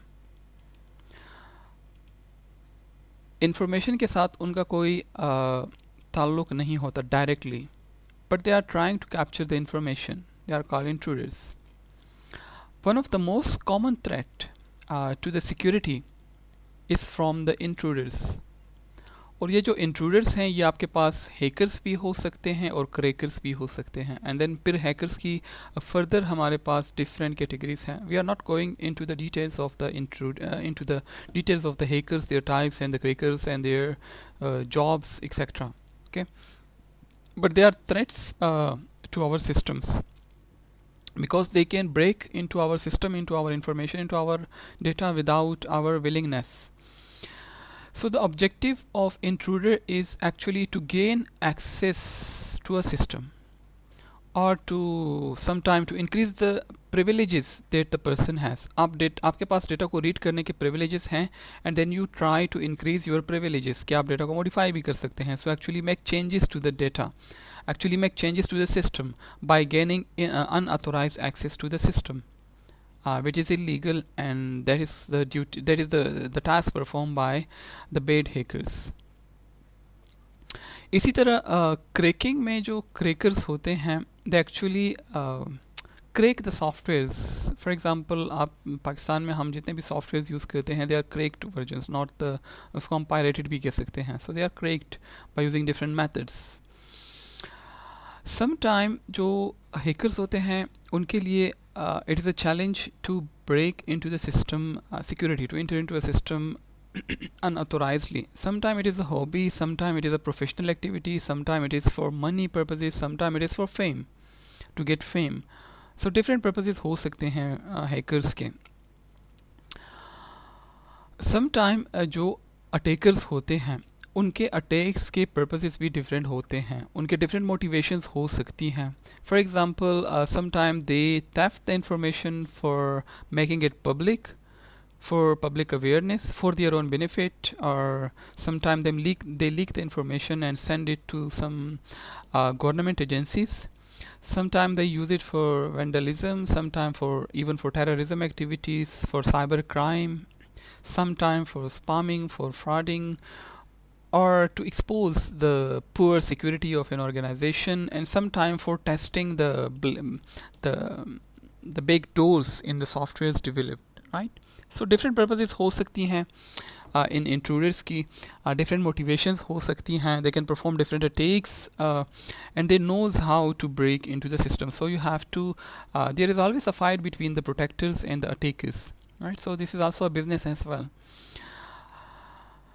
Okay, sometimes even the intruders, they are, जिस तरह मैंने बताया, they are professional. Sometimes they work for the government agencies, sometimes they are criminal, and sometimes they are military purposes, sometimes they are like the security firms as well, sometimes they are the security agencies, sometimes they are even students, sometimes they are hobbyists, और hacking जो है वो उनकी hobby होती है.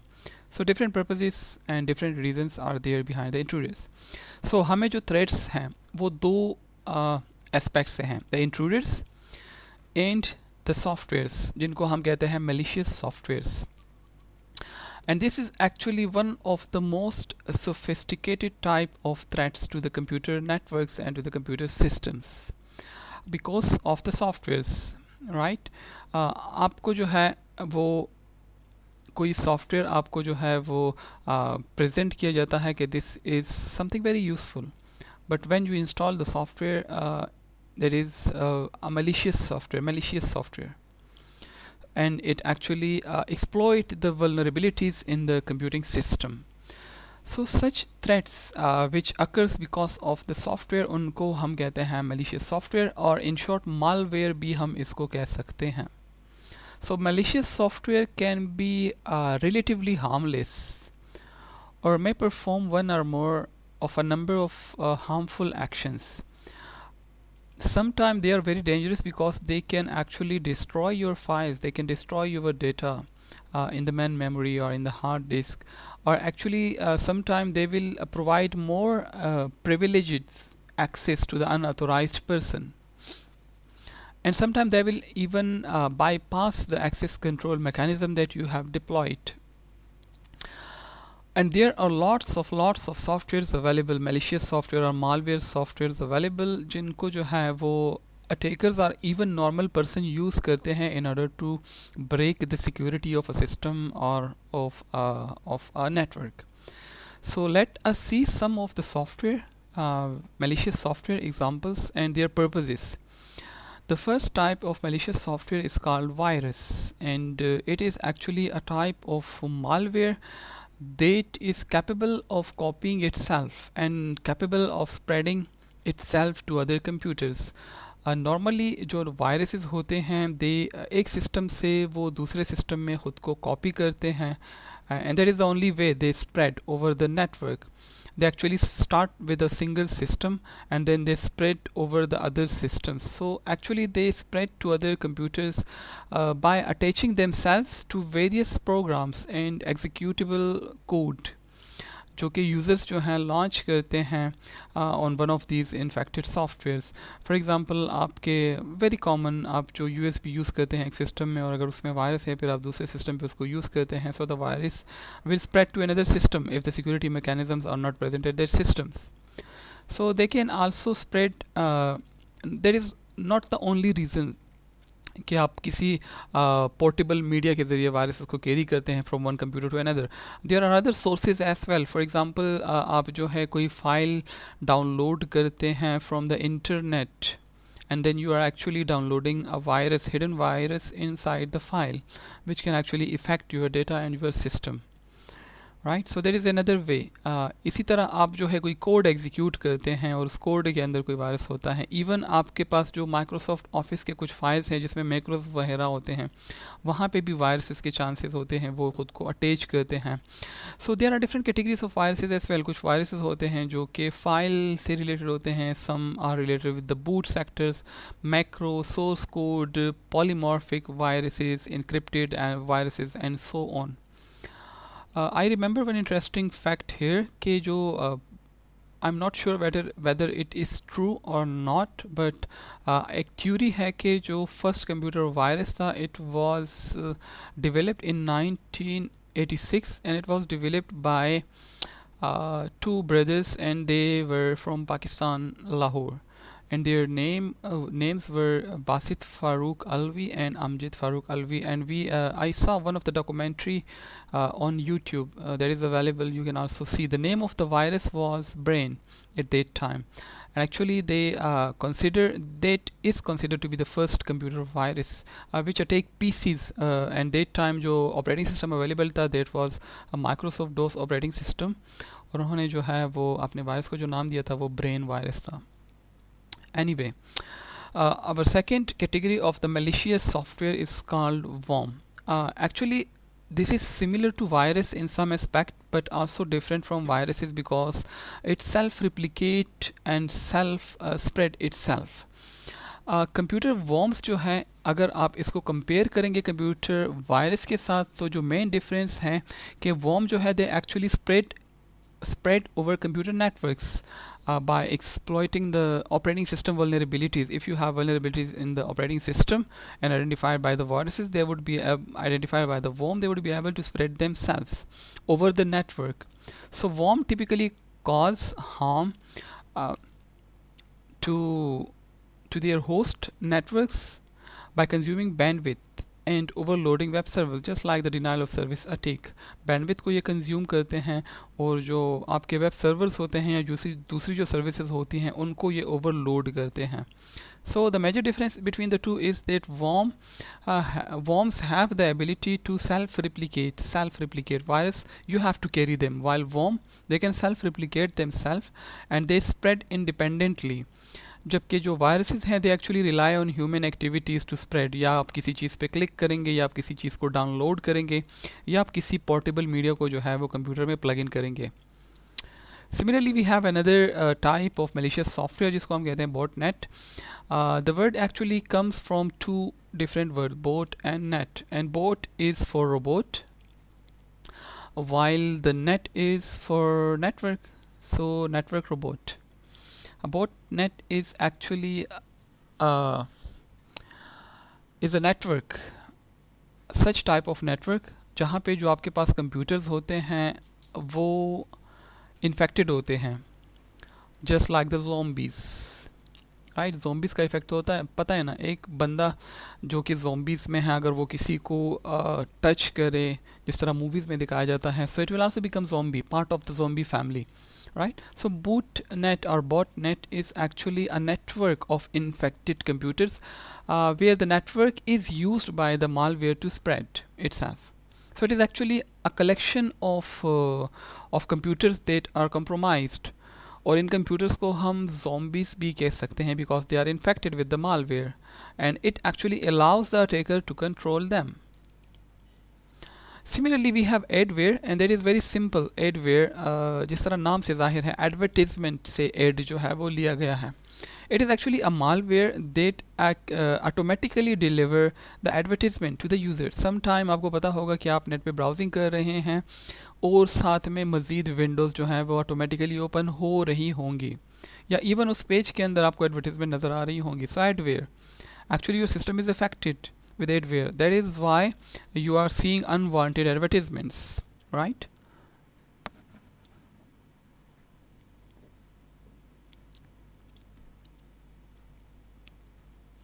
So adware sorry is a malware, और इसकी primary responsibility क्या है कि ये एडवर्टीजमेंट को डिलीवर करता है. कॉमन एग्जांपल्स क्या हो सकती हैं? अक्सर जो है आजकल तो आप जो है पॉपअप को डिसेबल भी कर सकते हैं, बट नॉर्मली जब आप ब्राउजिंग करते हैं तो ऑटोमेटिकली पॉपअप्स जो हैं वो अपीयर्स होती रहती हैं on the websites, and advertisement जो है वो डिस्प्ले होती रहती हैं. और ये एडवर्टीजमेंट कौन डिस्प्ले करता है? Adware, malicious software. समटाइम ये जो एडवेयर्स होते हैं दे offer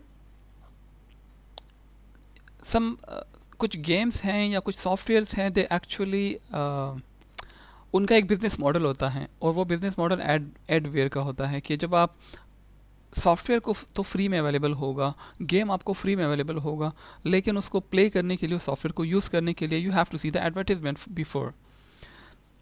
so that is why उनको फ्री वर्जन्स कहा जाता है, but they are free, but adware based free version. कि आपको एडवर्टीजमेंट देखनी होंगी in order to play the game और in order to use the software. We have another type of malicious software, and that is ransomware. Well, this is something very interesting and mind-blowing.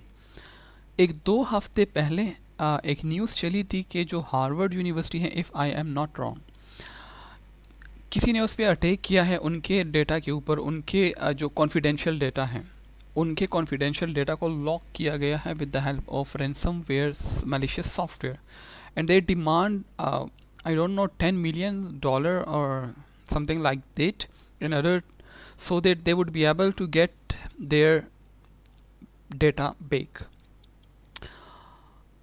ransomware कहते हैं कोई चीज़ जब आप ख़रीदते हैं, आपकी अपनी चीज़ है, वो किसी ने आपसे कब्ज़े में ले ली, अब वो आपको वापस करने के लिए आपसे डिमांड करता है, you have to pay this much in order to get back your resource. That is called ransomware. It is actually a type of payment जो आप अटैकर्स को पे करते हैं in order to get back your resource जो कि उनके कब्ज़े में चली गई हैं.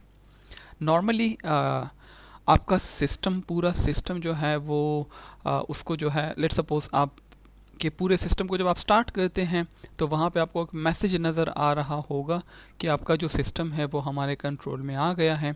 If you want your system back you have to pay this much money and then we will be able to unlock your system, या हम आपको पासवर्ड दे देंगे, ठीक है ना. और वो अपनी रिपुटेशन कभी ख़राब नहीं करते. जब आप उनकी पेमेंट उनको कर दे, वो आपके सिस्टम को अनलॉक कर भी देते हैं, राइट. अब पेमेंट जो है वो कैश में नहीं होती. Bitcoin is there to pay them, और बिटकॉइन इज़ एनोनिमस करेंसी. उनको जो है पैसे आपने किसको दिए हैं, you have no idea, right, कहाँ पे चले गए हैं, you have no idea. So ransomware are very common and they are very dangerous. So sometime they are able to lock your whole system. Sometime आप सिस्टम को use कर रहे हैं लेकिन कोई स्पेसिफिक फोल्डर होगा, कोई स्पेसिफिक ड्राइव होगा या कोई स्पेसिफिक डेटा होगा जिसको वो लॉक कर देते हैं. So actually they restrict the user to access the system, the computer or the specific folder.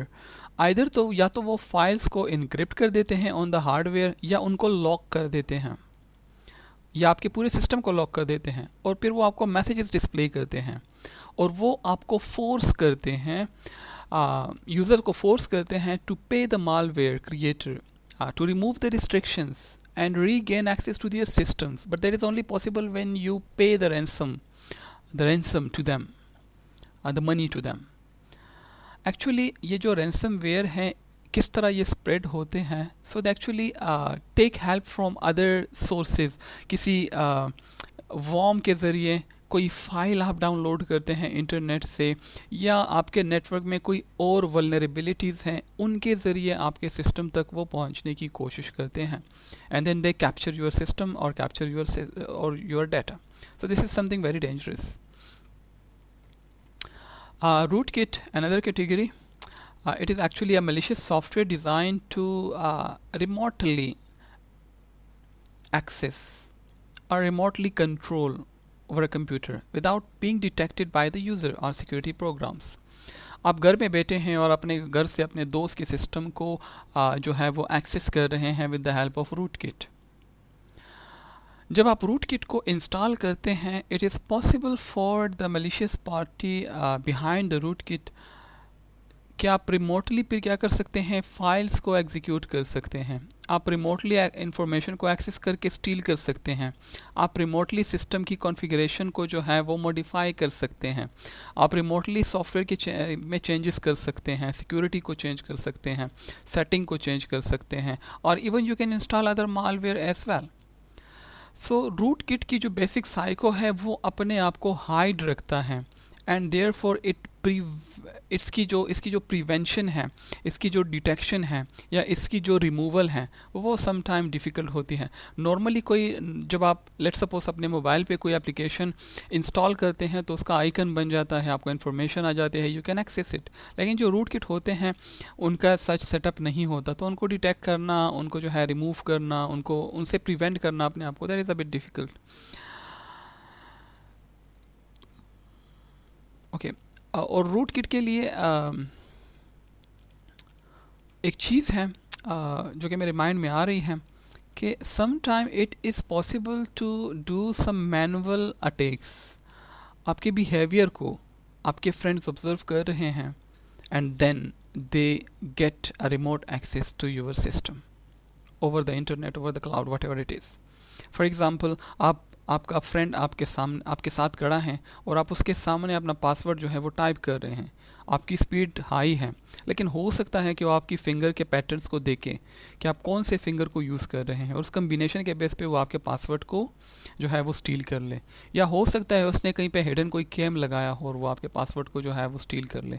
या हो सकता है उसने आपके कंप्यूटर में कोई इस तरह का भी, हम पढ़ेंगे, एक सॉफ्टवेयर अवेलेबल होता है की लॉगर जिसे हम कहते हैं, वो इंस्टॉल किया हो और वो ऑटोमेटिकली आप जो भी करते हैं सिस्टम पर, जो भी टाइप करते हैं, यूज़र आईडीज़ विद पासवर्ड, वो उसको जो है वो from time to time email करता रहता है. सो plenty of options are available for the rootkit attacks. Spyware. Someone is spying on you. This is the basic functionality of the spyware. Very common nowadays. It is actually a type of malicious software that functions by spying on user activities. And the beauty is that the user is not aware that the software is spying on them. These spying capabilities can include आपकी जो activity monitoring है उसको, activities को वो monitor कर रहा है, या जिस तरह मैंने बताया जो आप कीज़ प्रेस कर रहे हैं उन की स्ट्रोक्स को जो है वो रिकॉर्ड कर रहा है और फिर अटैकर्स को सेंड कर रहा है. आपकी जो डिफरेंट अकाउंट्स जो आप यूज़ करते हैं अपने सिस्टम पे, बैंक्स अकाउंट हो गए, ईमेल्स अकाउंट हो गए, डेटाबेस अकाउंट्स हो गए, उनको जो है वो रिकॉर्ड करता है, या आपका फाइनेंशियल कोई डेटा है उसको जो है वो रिकॉर्ड करता है. So all these are examples of spyware activities जिसको जो है वो कर सकता है. So in this case the spyware is something which is very dangerous and it can creates other situations as well. So, spyware, they are sometime accomplished by a program that the user has chosen to install. यानी कोई भी user spyware को खुद install नहीं करता. Sometime the user install a legitimate software but hidden उसमें spyware होता है. And when you actually install the software, you also install the spyware, and then the spyware start functioning. उसकी जो functionalities है जिसके लिए वो बनाया गया है उस पर वो काम करना शुरू कर देता है, and आपकी activities को वो monitor करना शुरू कर देता है. And this is very common. I will give you a very simple example. Nowadays mostly जो है वो in foreign countries people are trying to install spywares on family members' mobile phones or on the mobile phones of the friends and other colleagues, and then they try to capture the information, and then they knows about all your activities, where you go, your location information is shared with them right at the moment where you are, with whom you are, what are you doing during the day, what are you doing during the night. All the information is shared with the person who actually installed the spyware. So this is something very dangerous. Trojan horse, there are movies, epic movies जहाँ पे Trojan horse का concept दिया गया है. I think 300 में भी है, and some other movies. So Trojan horse is actually it is जो ग्रीक की जो मैथोलॉजी है वहाँ पे जो है the city of Troy actually उसमें यूज़ किया गया था. ग्रीक्स को जो है इंटर होने के लिए उन्होंने क्या किया कि सिटी ऑफ ट्रॉय को कंकर करने के लिए, वहाँ पे एक किला था, उसको कंकर करने के लिए उनके पास कोई रास्ता नहीं था कि वो उसको फतह कर सके, उसमें दाखिल हो सके. So actually they make a big wooden horse, और उस हॉर्स के अंदर उन्होंने अपनी आर्मी को जो है वो बिठा दिया, राइट. और बादशाह को कहा कि हम आपके लिए एक तोहफ़ा लाए हैं. सो जो किंग था, he actually open the door and the horse enter into the जो किला था उसके अंदर वो आ गया. And then in the night time the army was hidden inside the horse, and then they capture the city of Troy by using this method. So Trojan horse का जो concept है वो इसी सिटी ऑफ ट्रॉय से लिया गया है. Actually जो मालवेयर होता है it present itself to be useful, it present itself to be something normal. However, it tricks the user by allowing them to download and install the malware.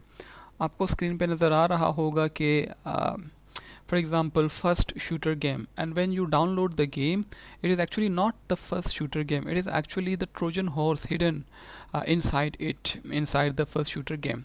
So Trojan horse बाहर से something very useful, however inside it is a malware, and it actually gives the malicious party remote access to the infected computer. Once an attacker has an access to the infected computer, it is possible that the attacker will steal your information, your login data, your financial data, even your electronic money, and even the attacker will be able to install more malware. जिस तरह आपने army को अपने city के अंदर आने दे दिया, now अब उसकी मर्जी है कि वो क्या करना चाहते हैं सिटी के साथ, ठीक है. So that is the concept of the Trojan horse.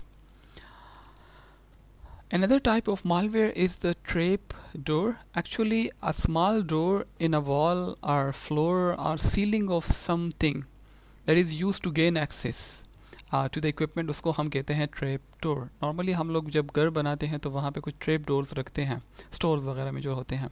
So that is the concept जहाँ से ये लिया गया है. It is actually a secret entry point into a program that allows someone that is aware of the trap door to gain access. आपने कोई code बना लिया लेकिन वहाँ पे कोई पोर्ट फॉर एग्जांपल आप लोगों ने खुला छोड़ दिया. Now that is the trap door. अगर अटैकर को इस ट्रैप डोर का पता चल गया, he will use this open port to enter into your system. इन ट्रैप डोर्स को हम बैक डोर्स भी कह सकते हैं. They are actually a bit of codes embedded in the programs by the programmers to quickly gain access at a later time. Sometimes तो इस तरह होता है कि आप किसी से कोई सॉफ्टवेयर ख़रीदते हैं और वो सॉफ्टवेयर वाले ख़ुद जो है उस प्रोग्राम में ट्रैप डोर रखते हैं ताकि बाद में वो अगर आपके सिस्टम में एक्सेस लेना चाहें तो वो ले सकते हैं. जिस तरह अभी स्मार्टफोन्स के बारे में कहा जाता है कि they knows about our activities, मे भी हो सकता है because of the trap doors. They knows about our phones, so they knows how to enter into our phones if it is connected with the internet, and then they can have an eyes on our activities. So that is the concept of trap door. And also we have two other types of attacks जो कि related है with one another. एक को हम कहते हैं logic bomb और एक को हम कहते हैं time bomb. So a logic bomb is a malware जो कि actually खुद को trigger करता है by a response to an event. कोई special event होगा, उस event पे जब वो event occur होगा तो ये malware जो है वो activate होगा या वो खुद को launch करेगा on a specific day, on a specific time, on a specific event. So attackers can also use a combination of spyware and logic bombs in an attempt to steal your information. किसी खास मौके पे वो किसी खास spyware को install करेगा in order to get your personal data. For example, criminals जो हैं वो spyware को use करते हैं to install another malware like keylogger on your computers, और फिर कीलॉगर्स जो हैं वो आपके डेटा को कैप्चर करेगा, आपके यूज़र नेम पासवर्ड्स को एक्सेट्रा को. सिमिलरली एक और कॉन्सेप्ट है लॉजिक बम से related and that is called the time bomb. The only difference is के it will actually activate itself on a specific day. For example Valentine day पे ये खुद को जो है वो एक्टिवेट करता है, या क्रिसमस पे जो है ये खुद को एक्टिवेट करता है, और ऑन ईद ओकेजन्स जो है ये खुद को एक्टिवेट करता है on a specific time of the year. ये जो है खुद को एक्टिवेट करता है. Another type of malicious attack is called the denial of service attack, and इस पे हमने जो है वो एक्टिव अटैक में भी थोड़ी सी बात की थी कि what is a denial of service attack. Actually इनका जो एम है that is not to gain information, to gain access to your information और टू स्टील योर रिसोर्सेज और इंफॉर्मेशन और डेटा. इनका जो मोटिव है, इनका जो ऑब्जेक्टिव है वो है आपके नेटवर्क के ऑपरेशन को डिसरप्ट करना, लेजिटिमेट यूज़र को सफ़र करना, आपके सिस्टम के रिसोर्सेज को एक्वायर करना बाय डिफरेंट मेथड्स, ताकि आपके जो ऑथोराइज्ड यूज़र हैं वो आपके सिस्टम को यूज़ ना कर सकें. So actually that launch different attacks by using different methods in order to make your system unavailable to the legitimate users. Similarly we have masquerading, और इस पे भी हमने बात की एक्टिव अटैक में कि actually it is a type of attack जहाँ पे अटैकर ख़ुद को प्रिटेंड करता है that I am an authorised user.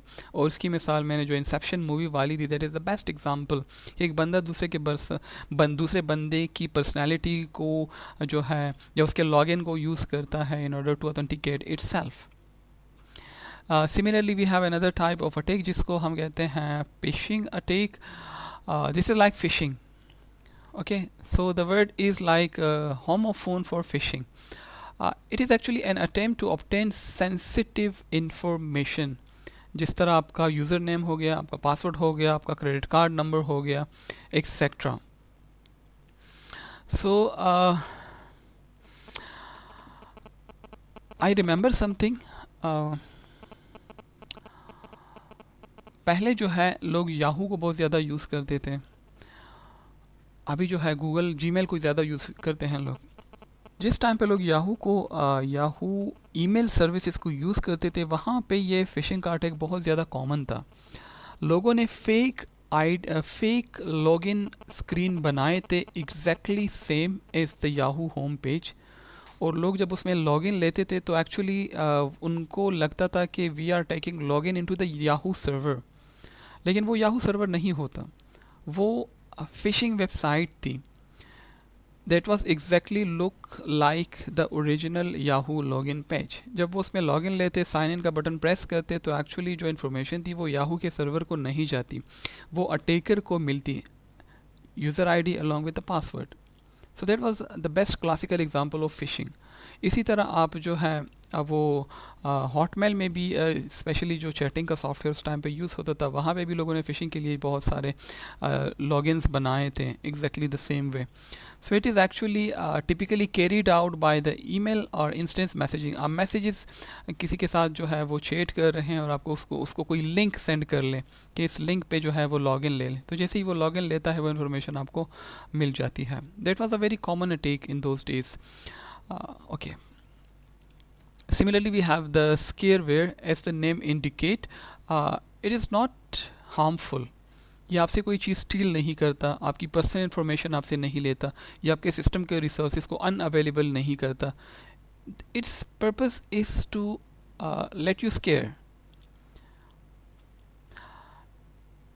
ये आपको बताएगा कि आपका जो सिस्टम है it is actually infected with hundreds और थाउजेंड्स ऑफ वायरसेस. ये आपके लिए फ्री स्कैनिंग भी करेगा और आपको बताएगा कि अगर आप स्कैन बटन पे, इस रिमूव बटन पे प्रेस करेंगे तो आपका जो सिस्टम है वो इस सारे मालवेयर से वो फ्री हो जाएगा. It's just to make you square.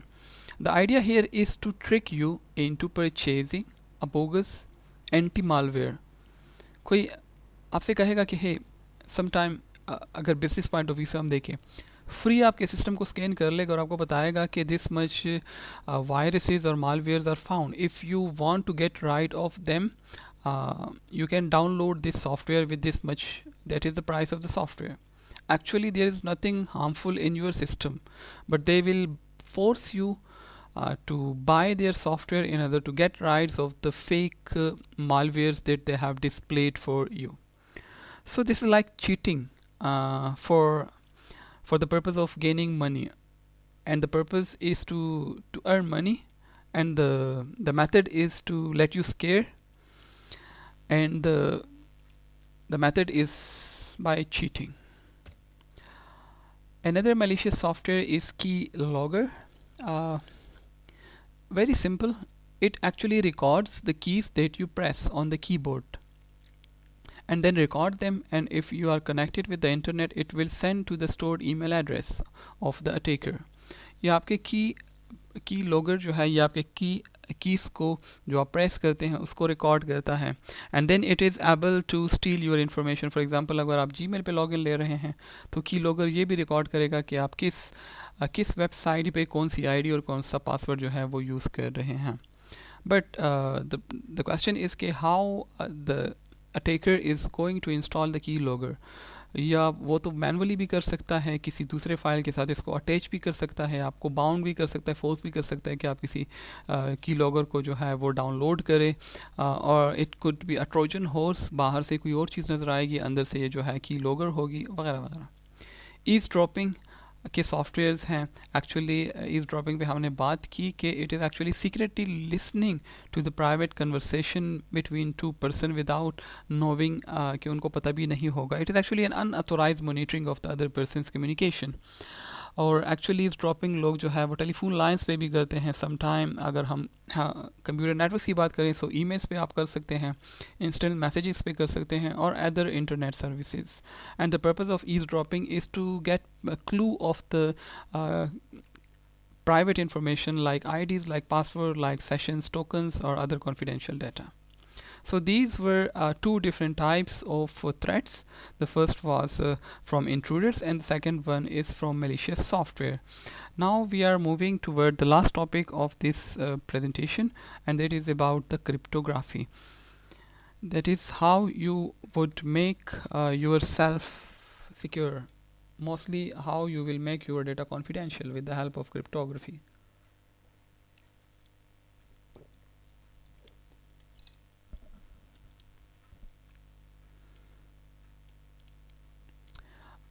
Cryptography का जो कॉन्सेप्ट है, this is very old. Ancient Greek time से ये क्रिप्टोग्राफी के कॉन्सेप्ट पे लोग बात करते आ रहे हैं. And this is actually the backbone of any secure system, including the network security. That is actually the backbone of the network security. And जो cryptography का जो word है, it comes from the Greek word, two Greek word, cryptos and graphy. Cryptos mean crypto is actually mean hidden or secret, while grapho mean writing. सो आप कह सकते हैं कि cryptography is actually the art of secret writing, or it is the science of using mathematics to actually encrypt and decrypt the data. So दो words के combination को हम cryptography कहते हैं. क्रिप्टो मीन हिडन और secret, graphic mean writing. So the art of secret writing is actually cryptography, and it has a backbone of the network security. It actually enables you to store your sensitive information or to transmit your sensitive information over insecure networks like the internet, जहाँ पे आपके सारे जो है वो intruders भी बैठे हैं, जहाँ पे सारे आपके attackers भी बैठे हैं और जहाँ पे सारे malwares भी जो हैं वो lie करते हैं. So how you will make use of the unsecure medium for communication by making your communication secure with the help of cryptography. So cryptography is the answer. The primary purpose is to hide the meaning of the message and not the existing of the messages. We have another field which is related with the network security, जिसको हम कहते हैं watermarking.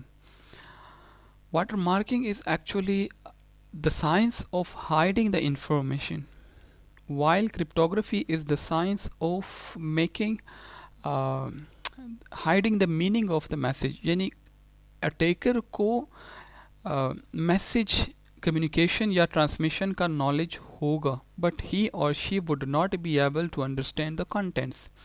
यानी contents हैं, messages हैं, communication हो रही है, attacker is aware but he is not able or she is not able to understand what is the contents, because the messages are encrypted. They have been transformed into a form that is not understandable. लेकिन अगर आप message की existing को ही hide करें, so there is something which is related with the water marking, digital water marking etcetera. So actually जो cryptography है इसमें हम मैसेजेस को इनक्रिप्ट करते हैं एट द सेंडर साइड और फिर रिसीवर साइड पे हम मैसेजेस को डिक्रिप्ट करते हैं. However this is not necessary कि अगर आप क्रिप्टोग्राफी को यूज़ कर रहे हैं तो कोई आपके मैसेज को ब्रेक नहीं कर सकता, या आपका मैसेज जो है वो हमेशा कॉन्फिडेंशियल ही रहेगा, या कोई उसके मीनिंग को समझ नहीं सकता, या कोई उसको ब्रेक नहीं कर सकता. That is not true. Encrypted messages can sometime be broken with the help of cryptanalysis. Cryptanalysis को हम code breaking भी कह सकते हैं. Attackers are becoming more and more intelligent and now they knows different techniques जिसके ज़रिए वो encrypted messages को decrypt करने की कोशिश करते हैं. And there are different techniques available. Different attacks are actually available. So following are some basic terminologies used in cryptography. And these terminologies are very common. जब हम cryptography को study करते हैं, so we actually start with these terminologies. The first terminology is related with the actual message, and जिसको हम कहते हैं plain text. So जो आपका original message है, in the language of cryptography it is called plain text. So the original message is known as the plain text. इस plain text को हम क्लियर टेक्स्ट भी कहते हैं. इसकी ब्यूटी यह है कि इसको आप रीड कर सकते हैं, अंडरस्टैंड कर सकते हैं without any special measures. For example जो आपको अभी स्क्रीन पे नज़र आ रहा है, that is an example of the plain text, because you can read it, you can understand it without any special measures. आप इसको इनकोड मैंने नहीं किया, तो आपको इसको डिकोड करने के लिए कोई स्पेशल मेजर्स लेने की ज़रूरत नहीं है. So that is an example of a plain text. A second concept is called ciphertext. It is actually the encoded message or the coded message. यानी प्लेन टेक्स्ट को जब आप कन्वर्ट करते हैं इनटू अनअंडरस्टैंडेबल फॉर्म, तो जो अनअंडरस्टैंडेबल form है उसको हम कहते हैं cipher text. It is actually the coded message या द इनक्रिप्टेड प्लेन टेक्स्ट जो कि आपके पास अनरीडेबल फॉर्म में है या अनअंडरस्टैंडेबल फॉर्म में है. That is called the cipher text. Simple example, आप एम एस वर्ड के किसी डॉक्यूमेंट पे जो है वो पासवर्ड लगाए और फिर आप उसको ओपन करके देखिए without giving the password, what you see is going to be ununderstandable form, in ununderstandable form. That is an example of cipher text. So दो टर्मिनोलॉजीज हो गई, प्लेन टेक्स्ट जो आपका एक्चुअल मैसेज है, ओरिजिनल मैसेज है, and the coded message which is called the cipher text.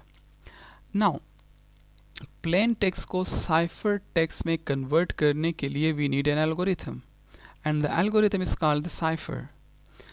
इस algorithm का क्या रोल होगा, ये प्लेन टेक्स्ट को साइफर टेक्स्ट में कन्वर्ट करेगा, या ये रीडेबल टेक्स्ट को अनरीडेबल टेक्स्ट में कन्वर्ट करेगा, या ये अंडरस्टैंडेबल टेक्स्ट को अनअंडरस्टैंडेबल टेक्स्ट में या अनअंडरस्टैंडेबल फॉर्म में कन्वर्ट करेगा। That is the responsibility of the algorithm, और उस एल्गोरिथम को हम कहते हैं cipher. The fourth concept is the key, and the key is like the password. Okay, हमने प्लेन टेक्स्ट को साइफर टेक्स्ट में कन्वर्ट करना है, एल्गोरिथम हमारे पास अवेलेबल है, but how the process will happen, we need a key to encrypt the message and we need the key to decrypt the message, right. यानी आपको password चाहिए मैसेज को सिक्योर बनाने के लिए, और आपको दोबारा पासवर्ड चाहिए मैसेज को जो है वो ओपन करने के लिए। यू नीड द की to close, to convert the plain text to the cipher text, and you need the key to bake the cipher text into the plain text. So that is possible with the help of the key.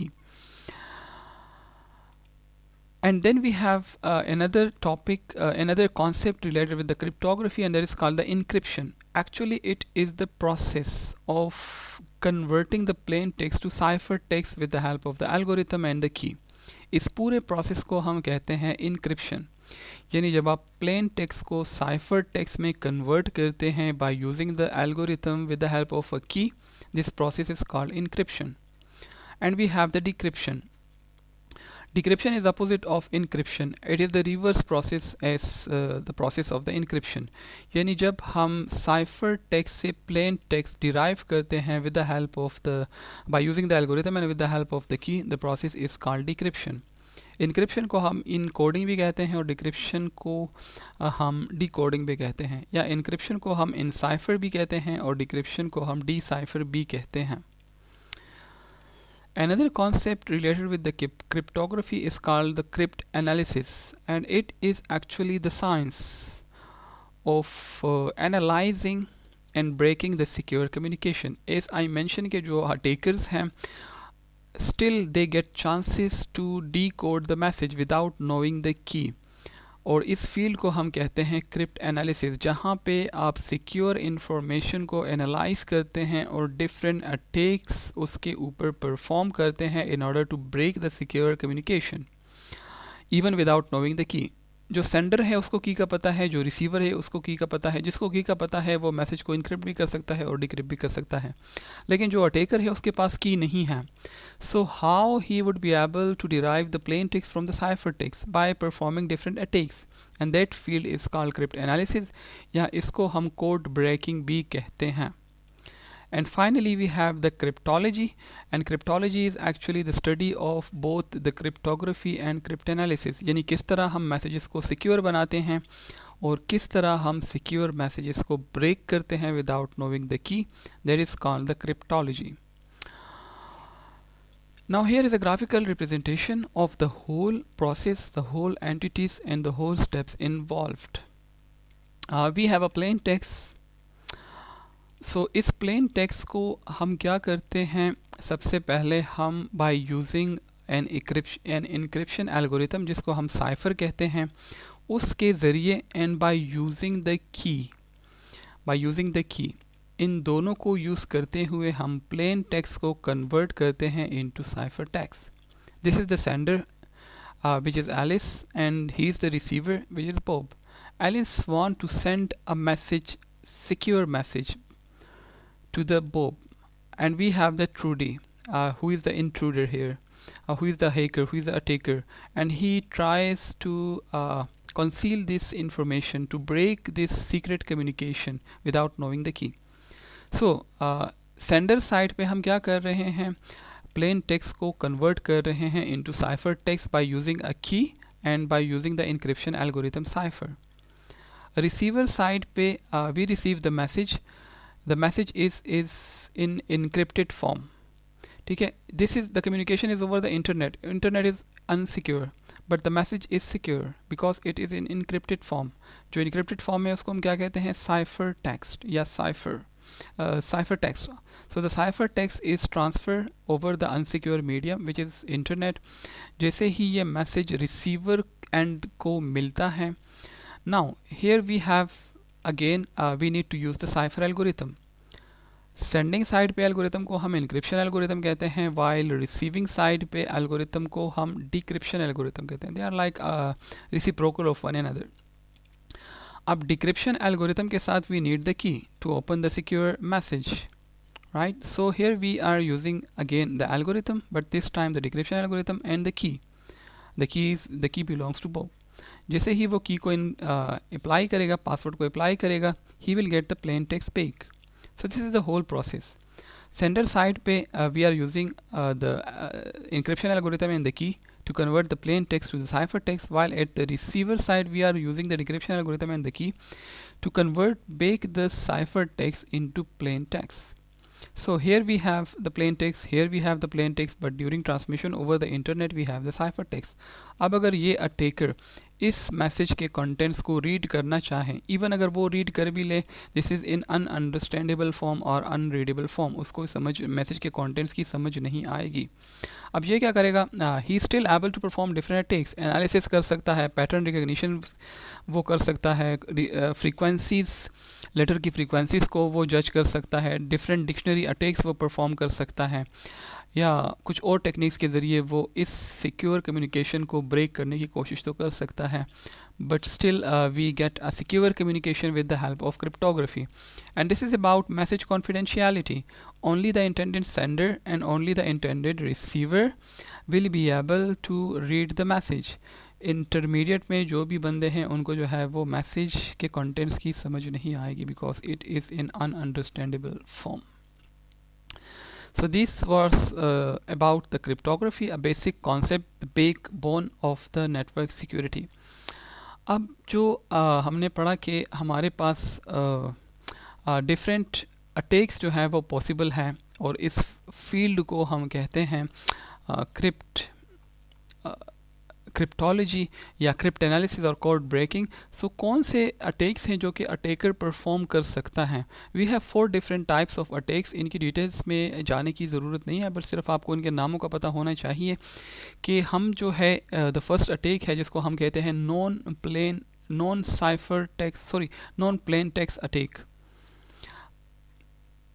जो non plain text attack है, is the name indicate, इसमें जो है वो जो plain text हैं वो attacker को पता होता है. Similarly we have known cipher text attack, जिसमें जो साइफर टेक्स्ट होते हैं वो अटैकर्स को पता होता है. Then we have the chosen cipher text attack and chosen plain text attacks.